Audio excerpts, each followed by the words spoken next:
Aláròyé máa wí o.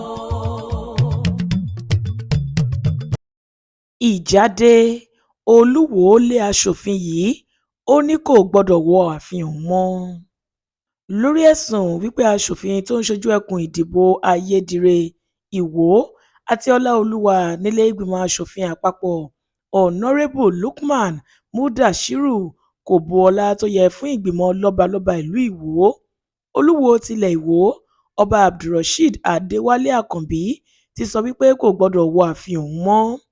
Ọdún 2023 ni wọ́n dìbò yan Mudashiru lábẹ́ àsíá ẹgbẹ́ òṣèlú People's Democratic Party, ṣùgbọ́n ó darapọ̀ mọ́ ẹgbẹ́ Accord láìpẹ́ yìí, ìyẹn lẹ́yìn tí gómìnà Adémọlá Adélékè fi ẹgbẹ́ PDP sílẹ̀ lọ sí Accord.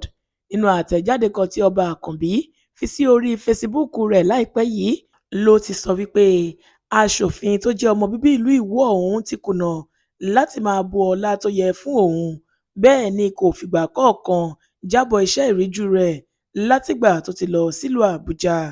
Ṣáájú ìgbésẹ̀ yìí ni Olúwo ti fòǹtẹ̀lù èròǹgbà ẹlòmíràn, ìyẹn Ayọ̀dèjì Bello, láti rọ́pò Mudashiru nínú ìdìbò àpapọ̀ tí yóò wáyé lọ́dún 2027. Ó sì ṣèlérí láti ṣàtìlẹ́yìn fún un títí tí yóò fi jáwé olúborí. Olúwo ṣàlàyé pé gẹ́gẹ́ bí ipò òun ní ẹkùn ìdìbò náà, ó tọ́ ó sì bójúmu fún Mudashiru láti jẹ́ kí òun mọ̀ nípa ìgbésẹ̀ tó bá ń gbé fún ìdàgbàsókè àwọn èèyàn ìjọba ìbílẹ̀ mẹ́tẹ̀ẹ̀ta tó ń ṣojú eléyìí tó sì ti kùnà láti máa ṣe. Ọba Àkànbí ní ọ̀kan pàtàkì ni Olúwo jẹ́, ọba ní ìtẹ́ tó lọ́rọ̀ tó sì ṣe pàtàkì púpọ̀ nílùú Ìwó. Ìlú Ìwó ní orí fún gbogbo ìgbìmọ̀ lọ́balọ́ba àti tàwọn olóṣèlú ní ẹkùn ìwọ̀ oòrùn Ọ̀ṣun. Pẹ̀lú gbogbo àmúyẹ yìí, Olúwo yẹ ní ẹni àpọ́nlé àti ẹni ọlá lágbègbè yìí. Tí o bá jẹ́ olóṣèlú tó ń ṣojú ibikíbi láyìíká yìí, ó pọn dandan fún ọ láti máa jábọ̀ iṣẹ́ ìríjú rẹ fún Olúwo. Agbègbè Olúwo ló ń ṣojú nítorí òun ni olórí gbogbo àwọn lọ́balọ́ba lágbègbè yìí. Gbogbo yín pátá lẹ sì gbọdọ̀ máa jábọ̀ fún un láti mọ ibi tí nǹkan bá kù sí.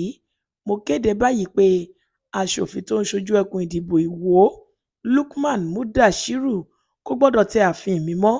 Gẹ́gẹ́ bí ọmọ Yorùbá tòótọ́, ṣé ó ṣeé ṣe láti bẹ̀rẹ̀ ìwẹ̀ láti ẹsẹ̀ bí? Kò ṣeé ṣe. Ọjọ́ tí èèyàn bá ti bẹ̀rẹ̀ sí ní fi orí rìn ló ti bẹ̀rẹ̀ sí ní sínwín níta gbangba.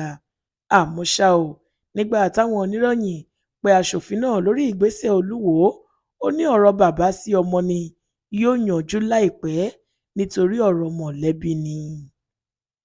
Florence Babasola ló ṣe àkójọpọ̀ ìròyìn yìí fún ìkànnì Aláròyé Online TV.